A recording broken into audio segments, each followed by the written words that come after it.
How we on 3, nice and loud. After the shout, make noise if you're on the bench. I want to see energy from every single one of you. Let's go, this is your house. How we on 3, nice and loud. 1, 2, 3. Howie! Let's go, on the floor, starting 5.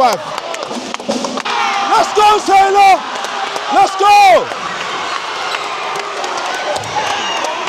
Let's go, we gotta be hooping, For many players here in the UK, they're gonna reach an age where they gotta make a choice.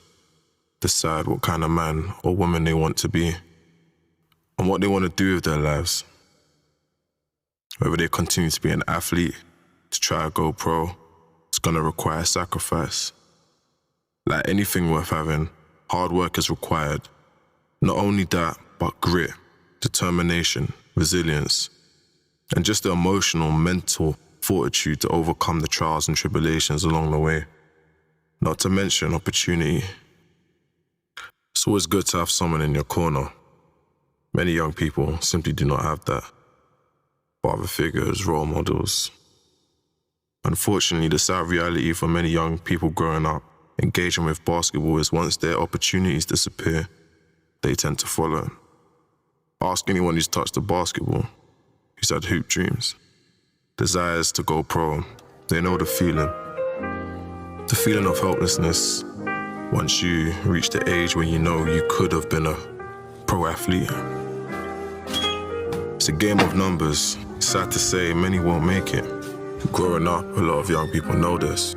And for that reason, they turn to something else. Let me tell you what life is. I got options right now, but I'm too indecisive. I could do wrong and be living the nicest, or be broke, but at least I know the way that I'm living is righteous. She said that she's known me from school, so she asked if I lower my prices. Girl, you better pay that, or you find somebody else. I put TT on scales, took a sump, so she back for the sale. Cause you know the quality speaks for itself. It's hard to do right in this world. My girl keeps telling me to fix up. I just want my...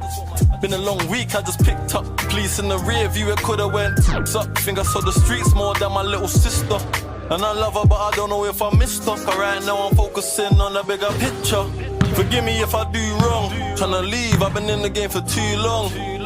I ain't stopping till the food's done. Right now, I just been praying for a smooth run. Forgive me if I do wrong. Tryna leave, I've been in the game for too long.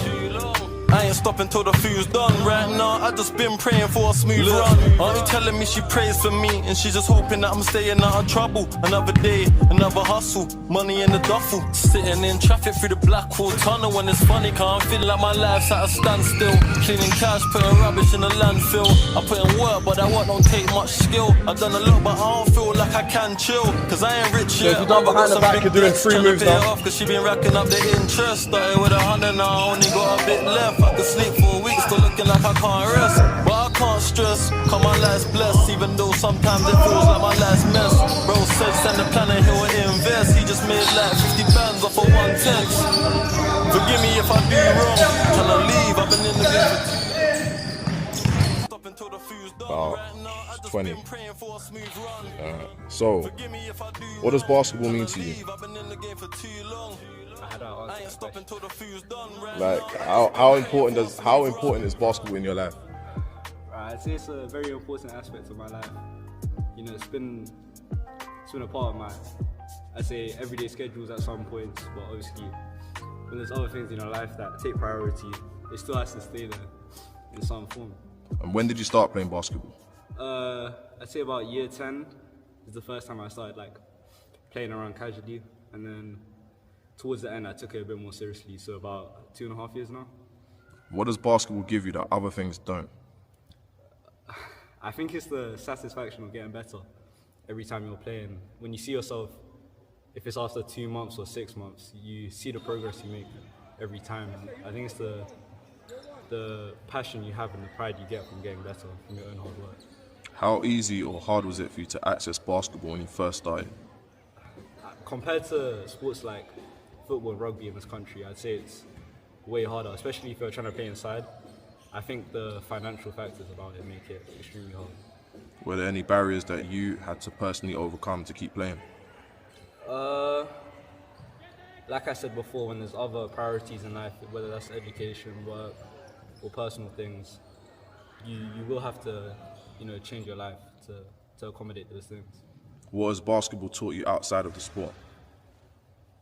I think basketball has changed my mentality in everyday life, to be honest. Like, the hard work you put behind what you do, whether that's even the most mundane things in life, it changes the way you want to work and your ethic towards things. Where do you see yourself in basketball after sixth form? Whether it's like, oh, Mr. Session. Yeah, go through. I think I'll take it more recreationally. Obviously, there'll be other things in my life after sixth form, such as uni and work. So I still want to keep it like a part of my life. And what level do you aspire to reach within basketball?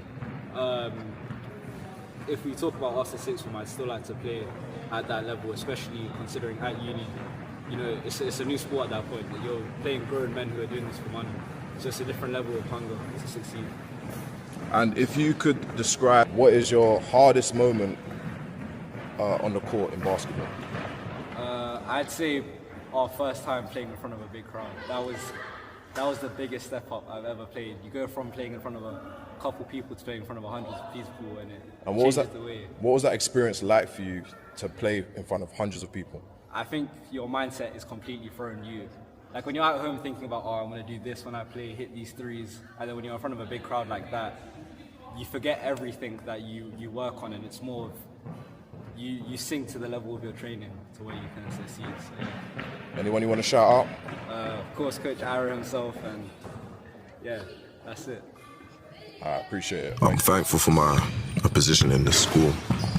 You know, the ability to work with these young individuals. I see so much talent and so much potential. They choose to show up consistently. You know, they're putting in that work and they keep coming back.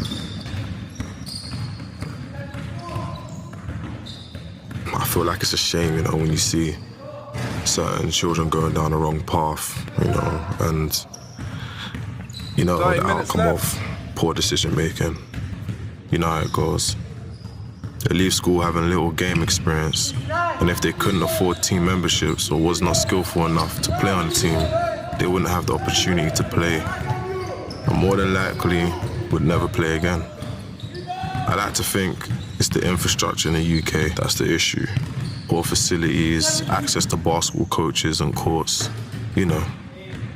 Over here it seems like being a coach just is not a respectable career. It's uncommon that to make that your only job. Oftentimes schools weren't interested or didn't have the money to fund coaches a full salary. I remember growing up, we would have a coach for about 6 weeks to 2 terms at most. If it wasn't for those issues, court hire would cost an arm and a leg. My goal is to provide young people an outlet, an opportunity to know what it's like to get something out of the work they put in. We're trying to give these kids opportunities to play, to find themselves and unlock their potential. You know, I'm still learning. We're learning together. Surprisingly, I don't find it hard to admit that I'm a rookie in this game, and I'm striving to grow in my knowledge and abilities. But I can't afford to let my shortcomings stop me. Because if there's one thing I'm good at, there's one thing I feel I was born to do, is to ignite that spark inside those around me. I think I do that well. I do this because I love this. We're gonna make mistakes. We won't always get it right, but that's just part of the journey. I read a quote somewhere. It said, if you fail, congratulations. Most people don't even try.